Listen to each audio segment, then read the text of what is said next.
Hi hello namaste welcome to Sitaramareddy bioscience app and Devender method app and HYD PET and PED offline classes. Right మిత్రులారా, నా పేరు చంద్రశేఖర్. ఈ యొక్క history of physical education మనకు ఓవరాల్గా మనకు పీఈటీ అండ్ పీడి, సో ఇటు ఆన్లైన్ అండ్ ఆఫ్లైన్ క్లాస్లో భాగంగా మీ ముందుకు ఈరోజు ఈ యొక్క సిలబస్లో ఇవ్వబడ్డటువంటి ఆ యొక్క యూనిట్స్లో థర్డ్ టాపిక్ అయినటువంటి principles of philosophy and history of physical education సంబంధించినటువంటి ఈ యొక్క టాపిక్లో అత్యంత ముఖ్యమైనటువంటి ఒక బోధనాంశాన్ని మీ ముందుకు బోధించడానికి రావడం అనేటటువంటిది జరిగింది. మరి అందులో ప్రధానమైనటువంటి అంశం ఏమిటి అంటే, ఇక్కడ మనకు ప్రధానంగా గ్రీస్, అలాగే మనకు ఈ యొక్క ఎథెన్స్, అలాగే స్పార్టా, అలాగే రోమ్ అండ్ జర్మనీ దేశాలలో ఈ యొక్క ముఖ్యమైనటువంటి స్పోర్ట్స్ అండ్ గేమ్స్, ముఖ్యంగా వ్యాయామ విద్య ఏ విధమైనటువంటి ప్రాధాన్యతను సంతరించుకున్నదో దానికి సంబంధించినటువంటి సమాచారాన్ని మీ ముందుకు ఈరోజు తీసుకురావడానికి నేను రావడం జరిగింది. రైట్ మిత్రులారా, మరి ఇందులో ప్రధానంగా మనం చూసుకునే దాంట్లో ఫస్ట్ అది ఇక్కడ ఈ యొక్క గ్రీస్, అలాగే మనకు ఈ యొక్క ఎథెన్స్, అలాగే ఈ యొక్క స్పార్టా. సో ఇక్కడ స్పార్టాన్ ఏవైతే ఉన్నాయో, ఈ గ్రీస్, ఎథెన్స్, స్పార్టాన్ ఏవైతే ఉన్నాయో, ముఖ్యంగా వీటికి సంబంధించిన ఈ యొక్క విద్య ఏ విధంగా ఉంది, వ్యాయామ విద్య అంటే ఫిజికల్ ఎడ్యుకేషన్ ఏ విధంగా అభివృద్ధి చెందుతూ రావడం జరిగింది, దాని పరిణామాన్ని ఏ విధంగా చెందించుకుంటూ వచ్చిందనేటటువంటి విషయాన్ని ఇక్కడ మనం ప్రధానంగా చూద్దాం. దీని తర్వాత ఏ టాపిక్లో మనకి ఈ యొక్క రోమ్, అలాగే అత్యంత ముఖ్యమైనటువంటి ఈ యొక్క జర్మనీ, సో ప్రధానంగా ఇవి మనము చూసుకున్నట్లయితే డిస్కస్ చేసుకుంటే మనకు ఈ యొక్క థర్డ్ యూనిట్లో ఈ యొక్క మనకు అత్యంత ముఖ్యమైనటువంటి ఈ యొక్క సెకండ్ సబ్ టాపిక్, థర్డ్ యూనిట్లో సెకండ్ సబ్ టాపిక్ అనేది కంప్లీట్ అవుతుంది. దీన్ని మనం ఇక్కడ గమనించాలి. మరి ఇందులో మనం ప్రధానంగా ఫస్ట్ ఈ గ్రీస్, ఎథెన్స్, స్పార్టా వీటికి సంబంధించిన సమాచారాన్ని చూద్దాం. మరి ఇందులో ప్రధానంగా ఈ గ్రీస్, దీనికి సంబంధించిన సమాచారాన్ని మొదట ఒకసారి చూద్దాం ఇంట్రడక్షన్ లాగా. ఈ గ్రీస్ అనగానే ఫస్ట్ మనకు గుర్తు రావాల్సింది ఏమిటంటే, మనకు యూరప్లో మొట్టమొదటగా ఈ యొక్క యూరప్ ఏదైతే ఉందో, ఈ యూరప్లో మొట్టమొదటగా నాగరికతను ఏర్పాటు చేసుకున్నటువంటి దేశంగా పేరుగాంచింది ఏమిటి అంటే ఈ యొక్క వన్ అండ్ ఓన్లీ ఈ యొక్క గ్రీస్. సో ఇక్కడ యూరప్ ఖండంలో మొట్టమొదటగా ఒక సివిలైజేషన్ని ఏర్పాటు చేసుకున్న దేశంగా పేరుగాంచింది ఏమిటి అంటే ఇక్కడ మనకు అత్యంత కీలకమైనటువంటి ఈ యొక్క గ్రీస్. అలాగే మనకు అత్యంత కీలకమైనటువంటి సాధారణ వ్యాయామ విద్య ఏదైతే ఉందో, ఈ యొక్క సాధారణ వ్యాయామ విద్య గురించి మొట్టమొదటిసారిగా ఆలోచించినటువంటి ఈ యొక్క దేశం ఏమిటంటే కూడా మనం ఏం చెప్పాలంటే ఈ గ్రీస్ గురించి చెప్పాలి. ఒక్క మాటలో చెప్పాలి అంటే మనకు యొక్క క్రీడల గురించి, మనకు వ్యాయామ విద్య గురించి కానీ క్రీడల గురించి కానీ మొట్టమొదటిసారిగా ఈ సాధారణ విద్యతో పాటు ఈ యొక్క ఆలోచించినటువంటి దేశం ఏమిటంటే ఈ యొక్క గ్రీస్ దేశం. మరి ఈ గ్రీస్ దేశం ఏదైతే ఉందో దీనిని ప్రధానంగా ఒక స్వర్ణయుగంగా చెప్తాం. దేనికి? క్రీడలు, అలాగే వ్యాయామ విద్య, క్రీడలతో పాటుగా వ్యాయామ విద్య ఈ రెండు వికసించిన కాలంగా, ఈ రెండు బాగా అభివృద్ధి చెంది స్వర్ణయుగంగా అభివృద్ధి చెందిన కాలంగా మనం ఏం చెప్తామయ్యా అంటే ఈ యొక్క గ్రీస్ దేశంలో ఆ కాలంలో ఏర్పాటు అయినటువంటి సంతరించుకున్న లేదా చోటు చేసుకున్న పరిణామాలను మనము స్వర్ణయుగంగా చెప్తాము ప్రధానంగా. మరి ఇక్కడ ఈ గ్రీక్ దేశాన్ని మనం చూసినట్లయితే ఇందాకే మనం డిస్కస్ చేసుకున్నాము, యూరప్ ఖండంలో మొదటగా నాగరికత ఏర్పాటు చేసుకున్న దేశం అని. నాగరికత ఏర్పాటైన తర్వాత ఈ గ్రీస్ దేశంలో అనేకమైనటువంటి చిన్న చిన్న రాజ్యాలు ఈ యొక్క విభజించబడడం అనేది జరిగింది. అనేకమైన చిన్న చిన్న రాజ్యాలు విభజించబడడం అనేది జరిగింది.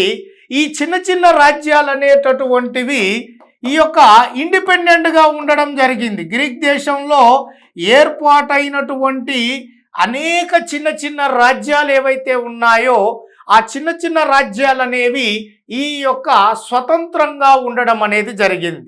మరి అలా గ్రీస్ దేశంలో ఏర్పాటైనటువంటి స్వతంత్రంగా ఉన్నటువంటి చిన్న చిన్న రాజ్యాలు కలిసికట్టుగా కాకుండా, ఐక్యమత్యంగా కాకుండా, ఎప్పుడు ఒక భూభాగం మీద ఇంకొకరు ఆధిపత్యం సంపాదించాలన్న ధోరణిలో ఈ యొక్క రాజ్యాలన్నీ కూడా ఒకదానిపై మరొకటి నిరంతరం యుద్ధాలు చేస్తూ ఉండేవి.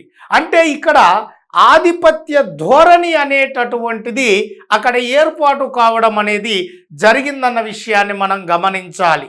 మరి అలా ఈ గ్రీక్ దేశంలో ఏర్పాటైనటువంటి ఈ ముఖ్యమైనటువంటి ఈ స్వతంత్రంగా ఈ యొక్క అభివృద్ధి ఏర్పాటై స్వతంత్రంగా అభివృద్ధి చెందుతూ వస్తున్నటువంటి ఆ చిన్న చిన్న రాజ్యాలు ఎప్పుడు తగాదాలు పడుతుండేవి, ఎప్పుడు యుద్ధాలకు దిగుతూ ఉండేవి అవి పూర్తి స్థాయిలో. మరి అటువంటి ఆ రాజ్యాలను ఏమని పిలిచారు అంటే సిటీ స్టేట్స్ అని పిలవడం జరిగింది. ఏమని పిలిచారయ్యా అంటే సిటీ స్టేట్స్ అని పిలవడం జరిగింది.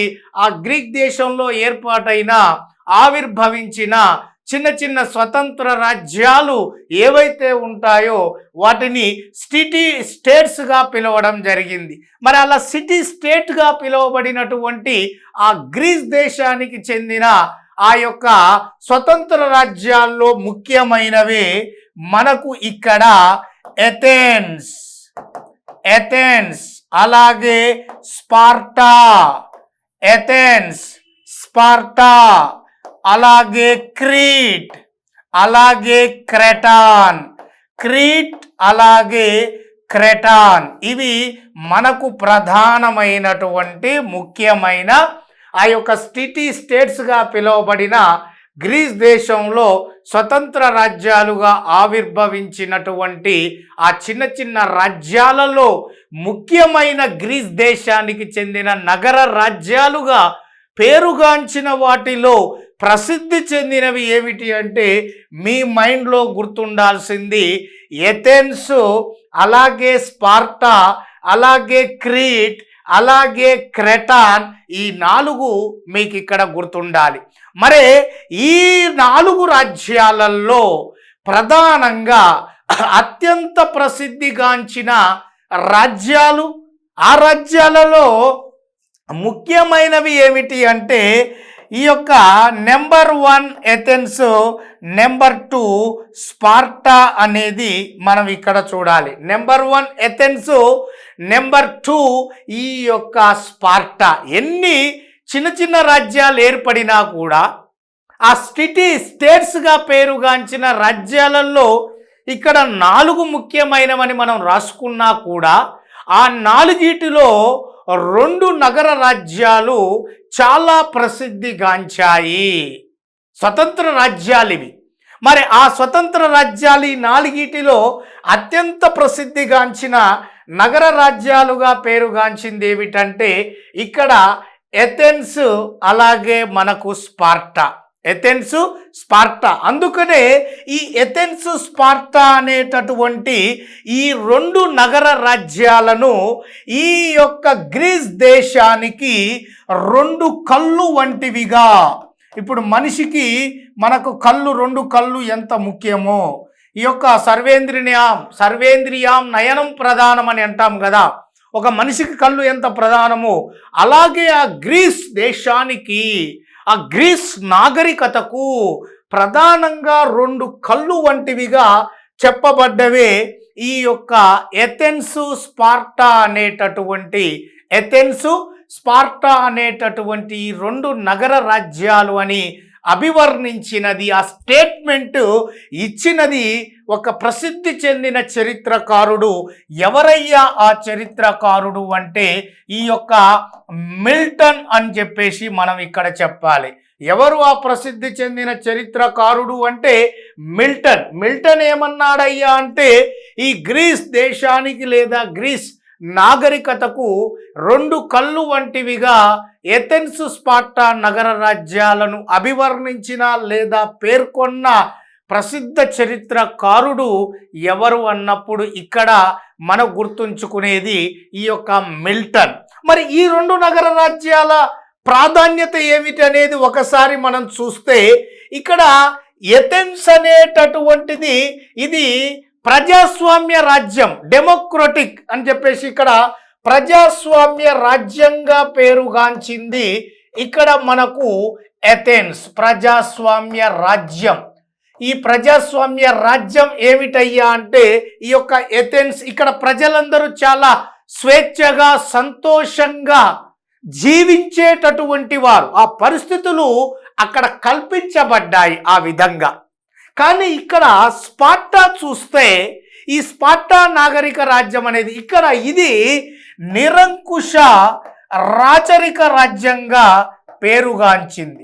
నిరంకుశ రాచరిక రాజ్యంగా పేరుగాంచింది ఈ యొక్క స్పార్టా. అంటే ఇక్కడ ఒక మాటలో చెప్పాలి అంటే ఈ యొక్క స్పార్టా నగర రాజ్యంలో జీవించేటటువంటి ప్రజలు రాజ్యానికి బద్దులై వాళ్ళు జీవనాన్ని కొనసాగించేటటువంటి వారు ఆ రాజ్య ఆజ్ఞలకు లోబడి, రాజు ఆజ్ఞలకు లోబడి వారికి వినయ విధేయులుగా ఉంటూ వారు చెప్పినట్లుగా పన్నులు చెల్లిస్తూ వెట్టి చాకరీ చేస్తూ యుద్ధాలకు వెళ్తూ వగైరా వగైరా వగైరా ఇటువంటి ఈ యొక్క ఆజ్ఞలకు బద్దులై జీవనాన్ని కొనసాగించేవారు ఏమిటయ్యా అంటే నిరంకుశ రాచరిక రాజ్య స్వరూపంగా ఈ యొక్క వెలుగొందిన స్పార్టా నగర రాజ్యంలో అనేటటువంటి విషయాన్ని ఇక్కడ మనము ప్రధానంగా భావించాలి మిత్రులారా. మరి ఇక్కడ ఈ గ్రీక్ దేశంలో ప్రధానంగా ఇటువంటి రాజరిక స్వరూపం, రాజరిక స్వభావం కలిగి ఉన్నటువంటి ఈ యొక్క గ్రీక్ దేశంలో ప్రధానంగా ఇక్కడ మనము గమనించేటటువంటి ముఖ్యమైనటువంటి విషయం ఏమిటి అనేది ఒకసారి మనం ఇక్కడ చూస్తే, ఈ యొక్క గ్రీస్ దేశంలో ప్రధానంగా మనం ఇక్కడ భావించాల్సిన ఒక ముఖ్యమైన విషయం ఉంది. ఏమిటయ్యా అంటే ఈ గ్రీక్ దేశస్థులు క్రీడలకు ఎక్కువగా ప్రాధాన్యత ఇవ్వడం అనేది జరిగింది. క్రీడలకు ఎక్కువ ప్రాధాన్యత ఇవ్వడం అనేది జరిగింది.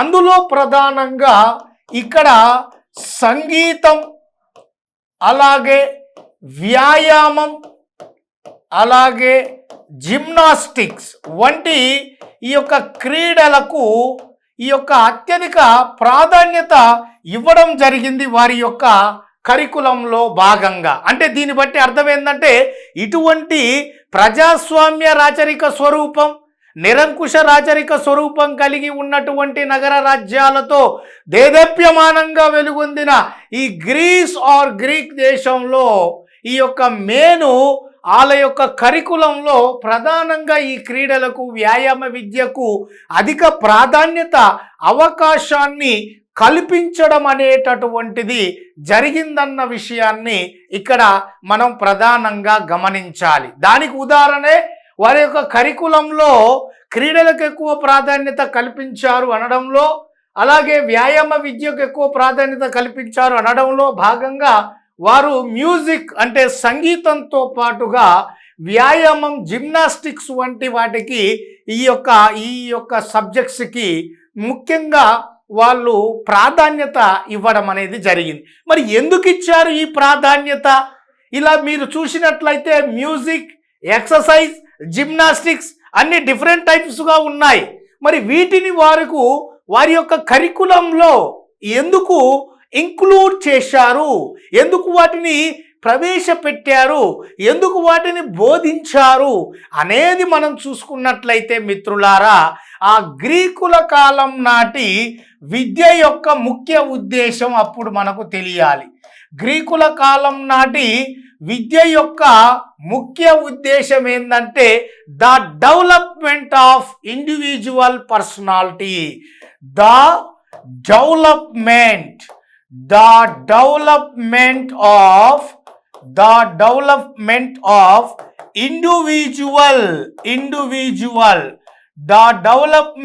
ఆఫ్ ఇండివిజువల్ పర్సనాలిటీ అనేటటువంటిది ఇక్కడ మనకు ప్రధానంగా గుర్తు రావాలి.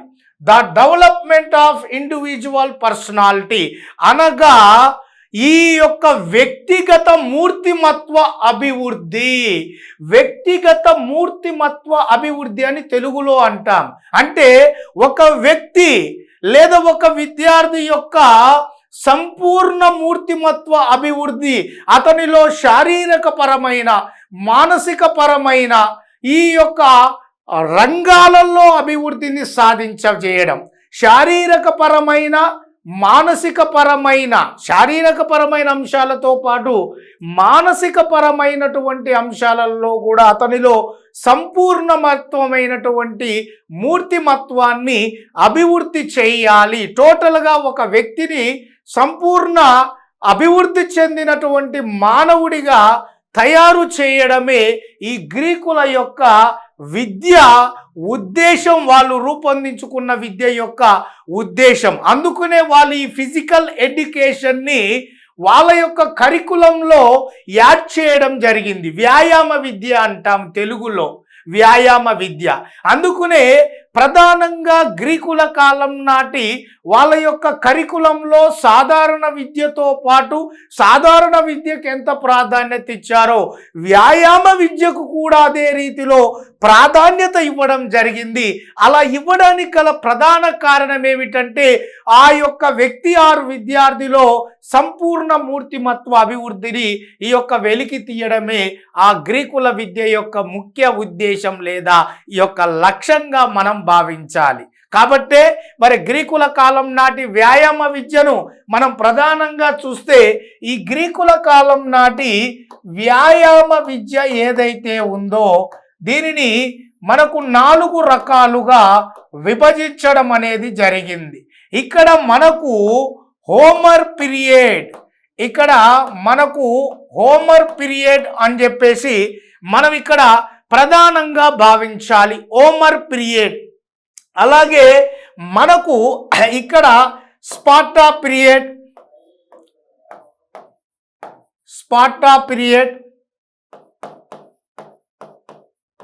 అలాగే మూడోది ఎర్లీ ఏథెన్స్ పీరియడ్,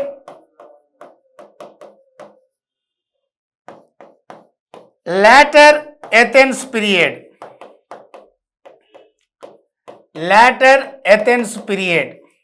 సో ఇక్కడ మనం ప్రధానంగా చూస్తే ఇక్కడ Homer period are Homeric period, Sparta period, the early Athens period, అలాగే మనకు లేటర్ ఏథెన్స్ పీరియడ్ అని చెప్పేసి గ్రీకుల యొక్క వ్యాయామ విద్యను ఇలా 4 రకాలుగా విభజించడం అనేది జరిగింది. మరి వీరి యొక్క టైమ్ ఆఫ్ పీరియడ్ చూసుకుంటే హోమర్ పీరియడ్ 776 బీసీ, మరి స్పార్టా పీరియడ్ చూసుకుంటే 776 నుండి 371 బీసీ. బీసీ అంటే బిఫోర్ క్రైస్ట్, ఏడి అంటే అన్నా డొమైన్ అంటే క్రీస్తు పూర్వం, క్రీస్తు శకం. క్రీస్తు పూర్వంలో ఇయర్స్ పైనుంచి కిందికి తగ్గుకుంటూ వస్తాయి, క్రీస్తు శకంలో ఇయర్స్ కింది నుంచి పైకి వెళ్తూ ఉంటాయి. అలాగే ఎర్లీ ఏథెన్స్ పీరియడ్ ఇక్కడ చూసుకున్నట్లయితే 776 బీసీ నుండి 480 బీసీ. అలాగే లేటర్ ఏథెన్స్ పీరియడ్లో 480 బీసీ నుండి 338 బీసీ వరకు. ఇది మనకు ప్రధానంగా గ్రీకుల కాలం నాటి వ్యాయామ విద్య 4 భాగాలుగా విభజితమయ్యింది. వాటికి సంబంధించినటువంటి ఈ యొక్క టైమ్ ఆఫ్ పీరియడ్ అనేటటువంటిది మనం ఈ విధంగా గుర్తుంచుకోవాలి, ఈ విధంగా విభజించుకోవాలి అని చెప్పేసి మనకు గుర్తుంచుకోవాలి. మెయిన్ ముఖ్యంగా మనకు అత్యంత క్లియర్గా ఇది మనం గుర్తుంచుకుంటే సరిపోతుంది. ఇతను మెయిన్ మనము అందులో ఉన్నటువంటి మ్యాటర్ను కూడా మనం ఆలోచించడానికి, దానికి సంబంధించిన సమాచారాన్ని నేర్చుకోవడానికి ప్రధానంగా ఒక అవకాశం కూడా ఉంటుంది, రైట్. మరి ఇందులో ఇప్పుడు మనం ఏం చేయాలంటే ఈ యొక్క సెకండ్ సబ్ టాపిక్లో మనం కంప్లీట్ చేసుకోవాలి అంటే విడివిడిగా మనము ఈ డిస్కస్ చేసుకోవాలి. ఈ యొక్క Homer period, Sparta, early Athens, later, ఈ 4 కంప్లీట్ చేసుకుంటే గ్రీక్ కంప్లీట్ అవుతుంది వ్యాయామ విద్య. అలాగే తర్వాత రోమ్, అలాగే జర్మనీ, ఆ 3 చూసుకుంటే సెకండ్ సబ్ టాపిక్ అనేది కంప్లీట్ అనేది అవుతుంది. మరి ఇందులో ఫస్ట్ది మరి గ్రీస్ కంప్లీట్ చేసుకోవాలంటే వీటిని మనము విడివిడిగా మనం నేర్చుకోవాలి. మరి వీటికి సంబంధించిన సమాచారాన్ని మనం ఒకసారి ఇక్కడ చూద్దాం. మరి అందులో ప్రధానంగా చూసినట్లయితే ఫస్ట్ ఇక్కడ హోమర్ పీరియడ్. ఈ హోమర్ పీరియడ్ 776 బీసీ. మరి దీనికి సంబంధించింది ఏంది, అసలు ఎవరి ఈ హోమర్? గ్రీస్ ఆర్ గ్రీక్ దేశానికి చెందిన, గ్రీస్ ఆర్ గ్రీక్ అంటాము, 2 ఒకటే మనకు. సో ఇక్కడ గ్రీస్ ఆర్ గ్రీక్ దేశానికి చెందిన ఒక గొప్ప అందకవి అంటే ఈయన బ్లైండ్ పోయెట్ అని చెప్పేసి అంటాము. ఈయన ఈ యొక్క ఒక గొప్ప అందకవి. ఎవరు? ఈ యొక్క హోమర్. జనరల్గా ఈయన గురించి మీకు తెలియాలంటే ఫస్ట్ మనకి ఈ యొక్క ఎపిక్స్ అంటే ఇతిహాసాల గురించి మీకు తెలియాలి. సో ఇక్కడ మనకి ఈ యొక్క ఇతిహాసాల గురించి తెలిస్తే ఈయన గురించి తెలుస్తుంది. అసలు జనరల్గా ఇతిహాసం అంటే ఏమిటి? ఇది జరిగింది లేదా ఇలా జరిగింది అని వివరించే వాటిని ఇతిహాసం అంటాము. ప్రతి దేశానికి ఒక ఇతిహాసం ఉంటుంది. భారతదేశానికి 2 రామాయణం, మహాభారతం. అలాగే గ్రీస్ ఆర్ గ్రీక్ దేశానికి చెందినటువంటి ఈ యొక్క మణిపూసలుగా, మణిరత్నాలుగా, ఇతిహాసాలుగా చెప్పబడిన అద్భుతమైనటువంటి 2 గ్రంథాలను లేదా 2 రచనలను రచించినటువంటి వారు, 2 రచనలను రచించినటువంటి వారే ఈ యొక్క హోమర్. గొప్ప గ్రీస్ ఆర్ గ్రీక్ దేశానికి చెందిన ఒక గొప్ప అందకవిగా పేరుగాంచాడు. మరి ఈయన రచించిన 2 రచనలు గ్రీస్ ఆర్ గ్రీక్ దేశానికి చెందిన ఇతిహాసాలుగా పేరుగాంచాయి. అవి ఒకటి ఇలియడ్, రెండోది ఒడిస్సీ. ఈ యొక్క ఇలియడ్ అలాగే ఒడిస్సీ, ఇవి 2 కూడా గ్రీక్ దేశానికి చెందిన 2 ప్రధానమైన ఇతిహాసాలుగా పేరుగాంచాయి. మరి ఈ యొక్క ఇలియడ్ అనే గ్రంథం ఏం చెప్పింది? ప్రధానంగా ఒడిస్సీ ఏం చెప్పింది?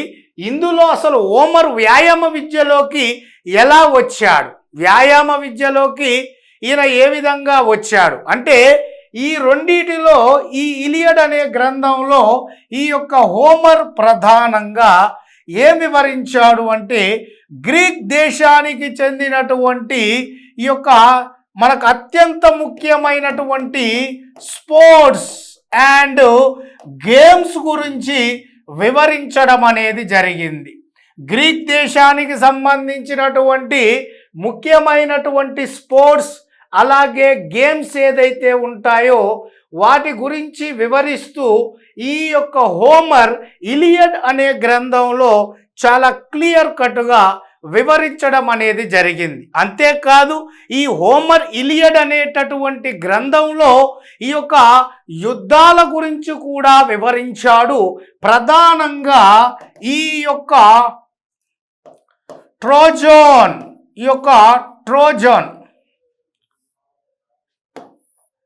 ముఖ్యంగా ఈ యొక్క ట్రోజాన్ వార్స్ గురించి, అలాగే మనకి పర్టోక్లస్ అనే గొప్ప యుద్ధ వీరుడు గురించి వివరించాడు. ట్రోజాన్ యుద్ధాల గురించి, పర్టోక్లస్ అనే గొప్ప యుద్ధ వీరుడు గురించి వివరించడం అనేది జరిగింది.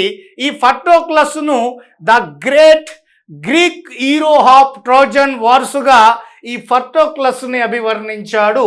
ఎవరయ్యా అంటే Homer. The great Greek hero of Trojan wars గా ఈ పర్టోక్లస్ అనే గ్రీక్ యుద్ధ వీరుణ్ణి ఇలియడ్ అనే గ్రంథంలో అభివర్ణించినటువంటి వ్యక్తి ఎవరు అయ్యా అంటే ఈ యొక్క హోమర్. ఏ గ్రంథంలో?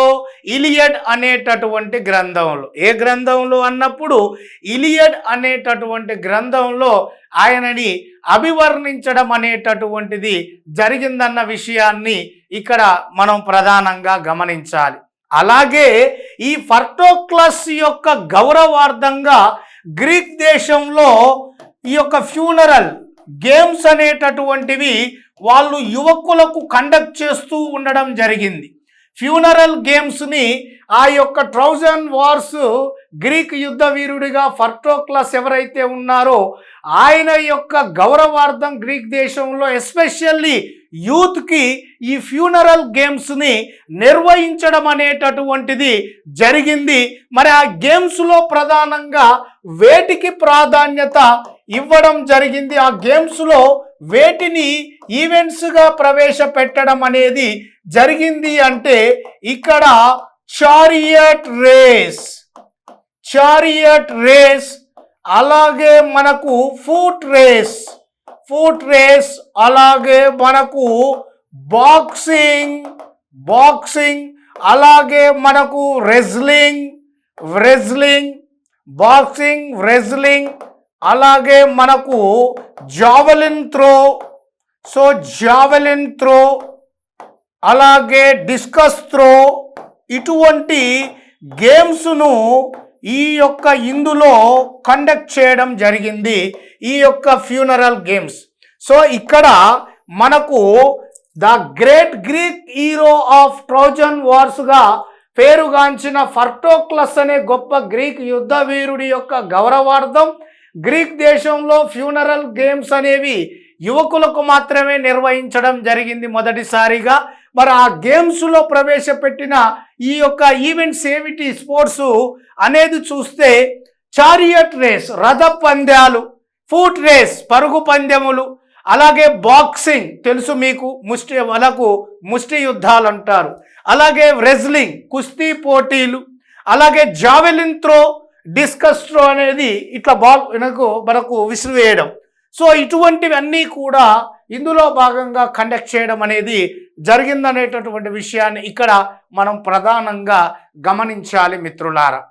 అలాగే ఇక్కడ మనం గమనించాల్సినటువంటి మరో ముఖ్యమైనటువంటి విషయం ఉంది. ఏమిటయ్యా అంటే ఈ యొక్క హోమర్ రాసినటువంటి మరో ముఖ్యమైనటువంటి గ్రంథం. హోమర్ రాసినటువంటి మరో ముఖ్యమైనటువంటి గ్రంథం ఏమిటి అంటే ఒడిస్సీ. హోమర్ రాసిన మరో ముఖ్యమైన గ్రంథం. ఇంతసేపు మనం ఇలియడ్ చుట్టే ఉన్నాము, ఇలియడ్కి సంబంధించిన రిలేటివ్ మ్యాటరే చూశాము. ఇప్పుడు ఒడిస్సీ అనే గ్రంథానికి సంబంధించిన సమాచారం చూద్దాం. మరి ఇలియడ్ అనే గ్రంథం గ్రీకుల యొక్క ఆ కాలం నాటి వివిధ రకాల స్పోర్ట్స్ అండ్ గేమ్స్ ఏవైతే ఉంటాయో వాటికి స్పోర్ట్స్ అథ్లెటిక్స్ సంబంధించినటువంటి అంశాలను ప్రస్తావిస్తే ఈ ఒడిస్సీ అనేటటువంటి గ్రంథం ఈ యొక్క గ్రీకుల యొక్క నాగరికత గురించి వివరించడం జరిగింది. గ్రీకుల యొక్క నాగరికత గురించి వివరిస్తూ రాయడం అనేది జరిగింది. వాళ్ళ సివిలైజేషన్ అనేటటువంటిది ఏ నది ఒడ్డున ఆవిర్భవించింది, వాళ్ళ గ్రీక్ నాగరికత అనేది ఏ నది ఒడ్డున ఆవిర్భవించింది, అలాగే ఆ నాగరికతకు చెందిన ప్రజల యొక్క ప్రధాన వృత్తి ఏమిటనేటటువంటి విషయాలను మనకు వివరించినటువంటి గ్రంథం ఒడిస్సీ. మరి ఈ ఒడిస్సీ అనే గ్రంథం ప్రకారం గ్రీక్ ఏదైతే ఉందో ఈ నాగరికత ఈ యొక్క అంతర్జాతీయ నదిగా పేరుగాంచిన ఈ డాన్యూబ్ నది పరివాహక ప్రాంతంలో వర్ధిల్లింది అన్న విషయాన్ని మనకు వివరించినటువంటి వాడు ఈ యొక్క హోమర్. ఏ గ్రంథంలో అంటే ఒడిస్సీ గ్రంథంలో. అలాగే ఈ గ్రంథంలో ఆయన చెప్పిన మరో ముఖ్యమైన విషయం ఉంది. ఏమిటయ్యా మరో ముఖ్యమైన విషయం అంటే, ప్రధానంగా ఈ గ్రీక్ నాగరికతకు చెందిన ప్రజలు వాళ్ళ ప్రధాన వృత్తి వ్యవసాయం మీద ఆధారపడి వాళ్ళు జీవనాన్ని కొనసాగించేవారనే విషయాన్ని కూడా మనకిక్కడ మెన్షన్ చేశాడు. అంటే ఆ గ్రీక్ దేశ ప్రజల నాగరికత ఏదైతే ఉందో ఆ నాగరికతకు సంబంధించిన ప్రజల ప్రధాన వృత్తి వ్యవసాయం చేసుకొని ఆ యొక్క ప్రజలు తమ జీవన విధానాన్ని కొనసాగించారు అనేటటువంటి విషయాన్ని చాలా క్లియర్ కట్గా వివరించడం అనేది జరిగిందన్న విషయాన్ని ఇక్కడ మనం ప్రధానంగా గమనించాలి. ఇలా మనం పూర్తి స్థాయిలో చూస్తే మనకు టోటల్గా ఈ గ్రీకుల యొక్క వారి యొక్క విద్యా లక్ష్యం అనేది ప్రధానంగా దీని ప్రకారంగా చూస్తే వాళ్ళ యొక్క సాధారణ విద్య లక్ష్యం ఏమిటి?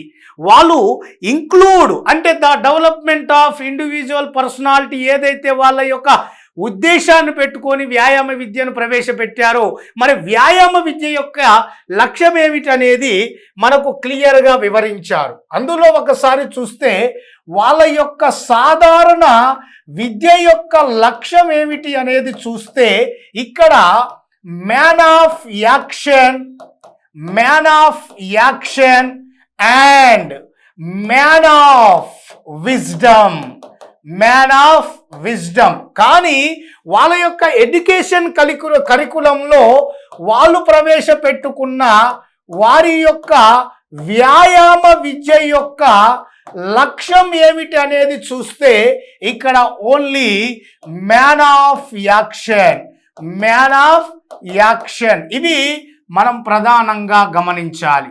సాధారణ విద్య యొక్క లక్ష్యం man of action, man of wisdom. అంటే ఈ యొక్క చర్యలకు సంబంధించిన లేదా పనులకు సంబంధించిన వ్యక్తి యొక్క చర్యలు లేదా క్రియ లేదా పనులకు సంబంధించిన దానితో పాటుగా ఆ యొక్క వ్యక్తికి జ్ఞానాన్ని అందించే లక్ష్యంతో సాధారణ విద్య కరికులం నిర్మితం అవుతే, అదే గ్రీక్ దేశంలో మన ఫిజికల్ ఎడ్యుకేషన్ వ్యాయామ విద్య దేని లక్ష్యంగా పెట్టుకొని కరికులం ఏర్పాటు చేయబడిందంటే కేవలం ఇట్స్ బేస్డ్ ఆన్ ఈ యొక్క మ్యాన్ ఆఫ్ యాక్షన్. అంటే వ్యక్తి యొక్క క్రియ లేదా వ్యక్తి యొక్క చర్యలు లేదా వ్యక్తి యొక్క పనులను కేంద్రంగా చేసుకొని ఆ గ్రీక్ దేశంలో వ్యాయామ విద్య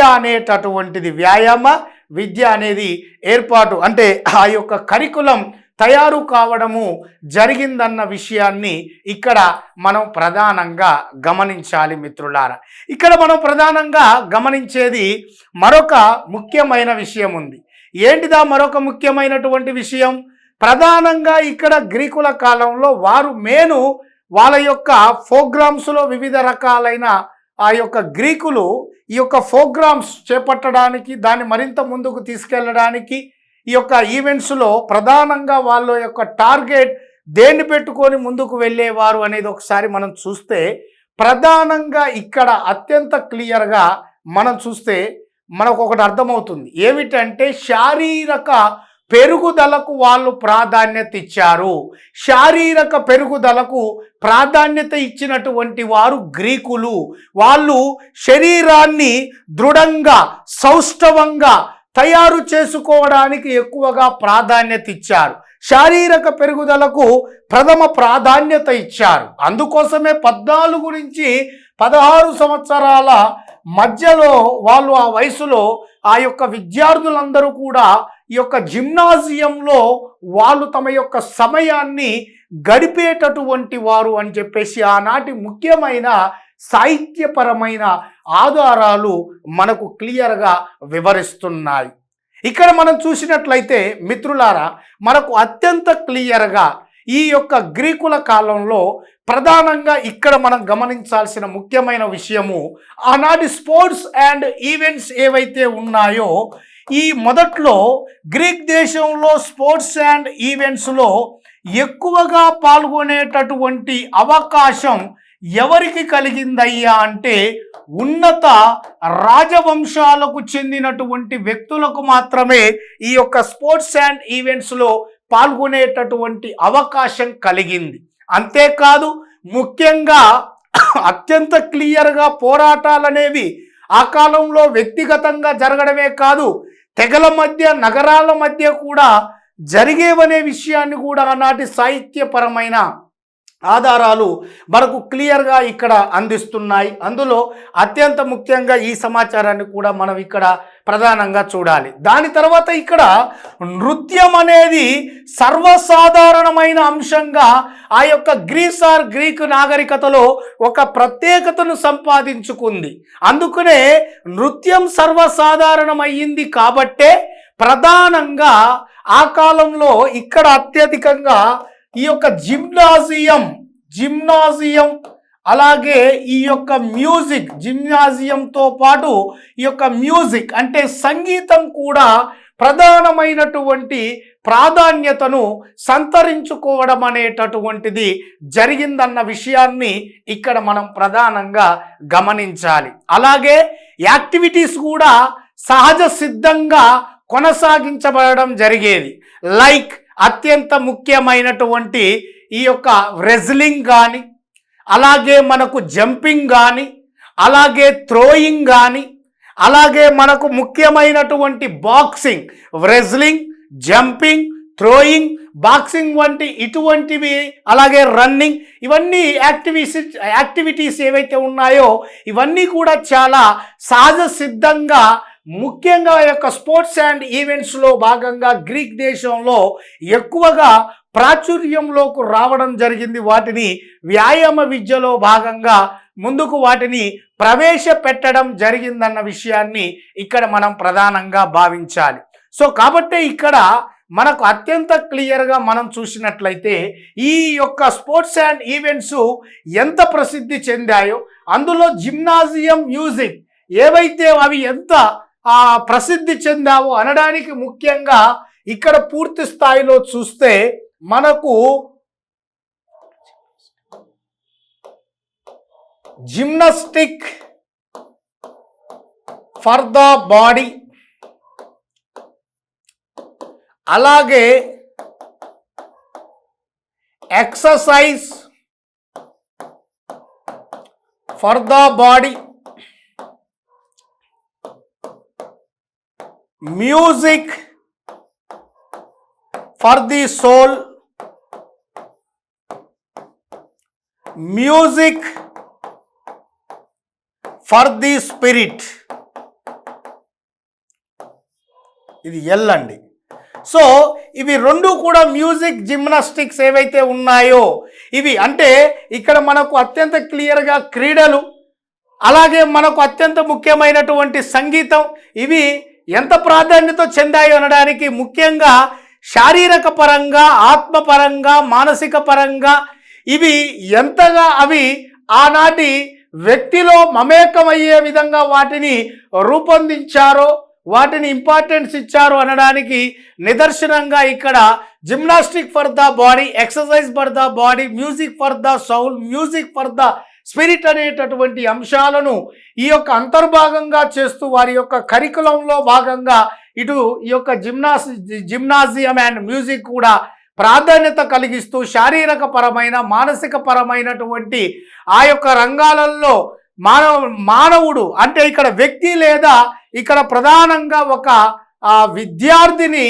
అతనిలో ఒక సంపూర్ణ వ్యక్తిగత లేదా మూర్తిమత్వ అభివృద్ధిని తీసుకొచ్చేందుకు క్రమంలో భాగంగానే ఈ గ్రీక్ దేశంలో క్రీడలు అలాగే వ్యాయామ విద్యను ప్రధానంగా ప్రవేశపెట్టి తనదైన ప్రత్యేకతను ఈ యొక్క ఏర్పాటు చేసుకుంది. మొట్టమొదటిసారిగా సాధారణ విద్యతో పాటు వ్యాయామాల విద్య కూడా ఎంత ఆవశ్యకతను కలిగి ఉందో, ఎంత ప్రాధాన్యతను కలిగి ఉందో మొదటిసారిగా ఆలోచించిన దేశంగా వాటిని ఈ యొక్క ఇంప్లిమెంటేషన్ చేసిన దేశంగా ఈ గ్రీక్ దేశం అనేది పేరుగాంచిందని చెప్పేసి మనం ఇక్కడ గమనించాలి మిత్రులారా.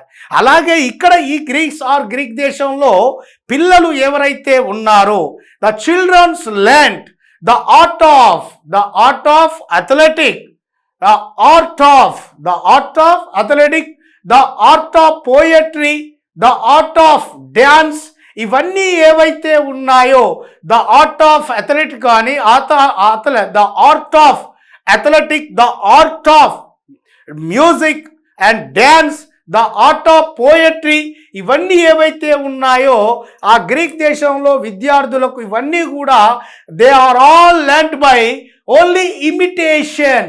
పిల్లలు అనేటటువంటి వాళ్ళు ఈ అథ్లెటిక్స్ కానీ అలాగే మనకు మ్యూజిక్ కానీ పోయట్రీ కానీ డ్యాన్స్ కానీ ఇవన్నీ కూడా ప్రధానంగా ఆ పిల్లలకు ఎస్పెషల్లీ పిల్లలకు ఈ యొక్క ఏ విధంగా నేర్పించేవారు వాళ్ళు అంటే ఇమిటేషన్, త్రూ ఇమిటేషన్, అనుకరణ. ఒకరు చేస్తుంటే చూసి దాన్ని అదే విధిగా మళ్ళీ వీళ్ళు చేసి ఒకసారి తప్పిపోతుంది, రెండోసారి తప్పు, మూడోసారి యథావిధిగా వాళ్ళు ఎలా చేశారో అలాగా. ఇప్పుడు ఒక మాటలో చెప్పాలి అంటే మనకు ఈ యొక్క డ్యాన్స్ మాస్టర్స్, మూవీలో డ్యాన్స్ మాస్టర్ ఎవరైతే ఉంటారో ఆయన స్టెప్స్ చూపిస్తాడు, ఆ స్టెప్స్ వీళ్ళు రిహార్సల్ చేస్తారు. ఒకసారి, రెండోసారి, third take, fourth take and fifth time వీళ్ళు ఆటోమేటిక్గా ఆ డ్యాన్స్ రిహార్సల్, ఆ డ్యాన్స్ మాస్టర్ చూపించిన దానికంటే వాళ్ళ బాడీ మూమెంట్ తగినట్లుగా వాళ్ళు దాన్ని అన్వయించుకొని దాన్ని అడాప్ట్ చేసుకొని దాని ఇమిటేషన్ అంటే అనుకరించి వానికంటే ఎక్కువగా వీళ్ళు అద్భుతంగా ఏం చేశాడురా అన్న రీతిలో చేస్తారు. ఇప్పుడు చేస్తున్నారు కూడా. Like megastar, Allu Arjun, junior NTR, Ram Charan వంటి డ్యాన్స్ మాస్టర్లు మర్చిపోతున్నాం మనం. Jani master, Sekhar master.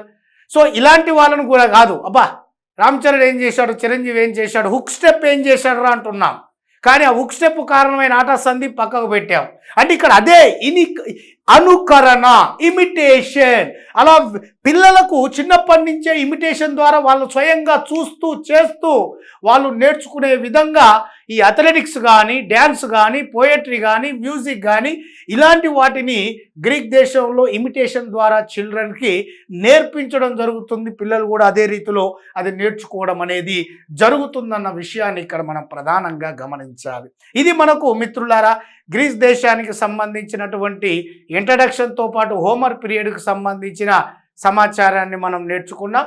దాని తర్వాత మనకు స్పార్టా, అలాగే ఎర్లీ మనకు ఎథెన్స్, అలాగే లేటర్ ఎథెన్స్ పీరియడ్ సంబంధించిన సమాచారాన్ని చూద్దాం.